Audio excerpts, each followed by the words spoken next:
True crimers, partners in crime, we are back. This is week 7, part 2. Here's my disclaimer that this is for entertainment purposes only. This is just my thoughts, my opinion, my speculation. It's especially my opinion tonight. And please form your own opinions, though. These are not facts. And again, for entertainment purposes only. So now let's get back into it. So we left the last episode talking about the Tonka trucks and the props that I believe they are props that they bring out during these interviews. I just am not buying that Sebastian's playing with Tonka trucks and a glove that for a kid who didn't like sports. So I said what I said, and we'll leave that there. Moving on. So I've been saying all along, I think we're looking at a script. Just like the Summer Wells case, Candace's script, the planting the flowers, blah, blah, blah. I believe this is a script, but I also believe that they're having a little bit of a hard time keeping up with all the little pieces of the script. That's why we see inconsistencies. That's why we see little time differences and little things change. Because if it was a fact, it would just stay consistent. Because you don't have to, remember fact. They're just there. Facts are just there.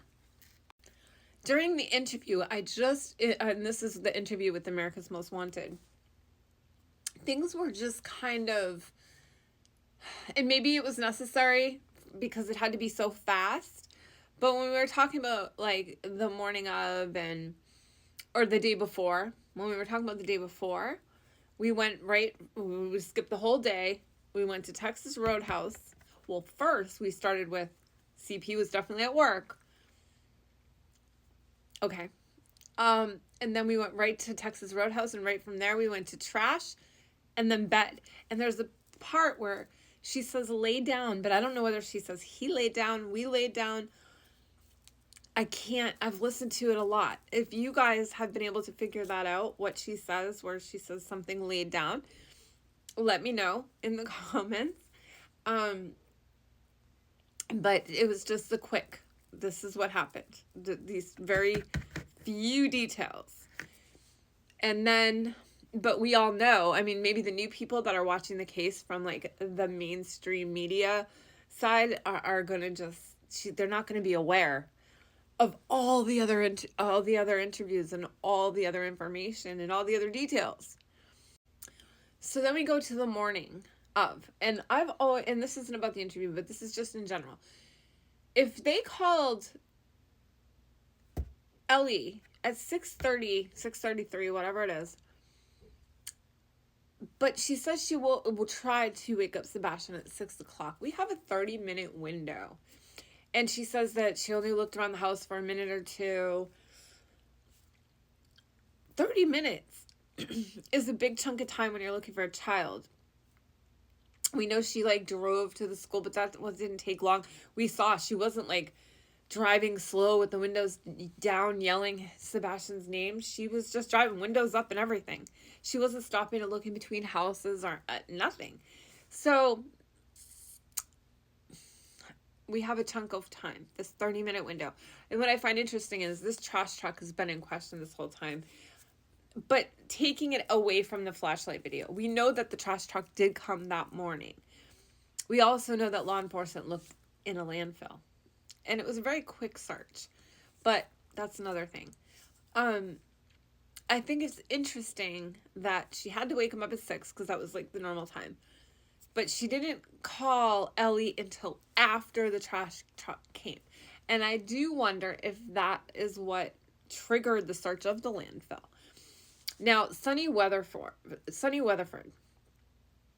who was the sheriff who passed away during this case, which is just interesting, wild timing, right? So he said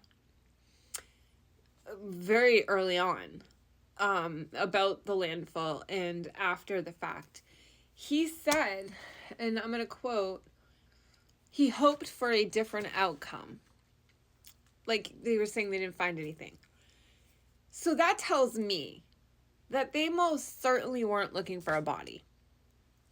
Because you don't want to find a body So him saying, we hoped for a different outcome. Well, that it wouldn't make sense that they were looking for a body. So that means they were like looking for evidence, right?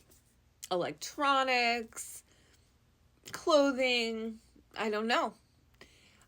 Electronics makes a lot of sense to me because I think early on they actually didn't like, I think they were looking for a runaway. So I think a lot of things were missed in the beginning. From what a rumor has it, they didn't even take CP and KP's electronics for like a couple weeks. There's also a rumor that KP is wearing an Apple Watch at Texas Roadhouse. That has never been found. I don't know. That's just a rumor. Very interesting rumor. But again, I don't like to stay. I just wish I knew for a fact these things, right? Because even if you get rid of an Apple Watch, can't you still track the cloud? Like get information from the cloud? I don't know. But I also wonder, because they don't have to tell us anything. Ellie doesn't have to tell us anything. If for them to get a warrant to search the landfill, and searching a landfill takes time. It was a quick search. So did they find something? And that's why they stopped the search? And they're just telling us otherwise? It's just a thought. Who knows? We are not going to know. Maybe someday, but yeah, that whole landfill thing, there had to have been, I mean, there was definitely probable cause. There had to be. In order for them to get the warrant signed off by a judge, you have to have probable cause. So, that's interesting. Lots of questions there that I don't think anyone has the answer to. Another thought I had is, we'll go back to CP always saying, like, Ellie told me not to, and I think I have formed the opinion that when he says that, he's talking about a buddy. Because we know he has a buddy in Ellie. Buddy or buddies. It's probably his buddy telling him, don't say that, don't talk about that. Because if LE as a whole, well, and it was debunked in an email saying that they can't tell anyone what to say and not say. But if LE was really telling CP not to say things like he loves to say, then they would also be telling Seth, right? Just like the lie detector. They would be doing whatever they did with CP, they would be doing with Seth as well. The family in a whole. And they obviously didn't tell Seth not to say anything. So I think it's either like his buddy. That's all I can think of. Or he's lying. He's just straight up lying. I also heard something I hadn't heard before today. It was a conversation he was having with Jules, the canine handler. And he was talking about Heather, the old PI of Seth's. And I guess Heather had gone to the house, to the property, taking pictures. And he says that, I'm looking at my notes. I'm sorry. I don't want to mess this up.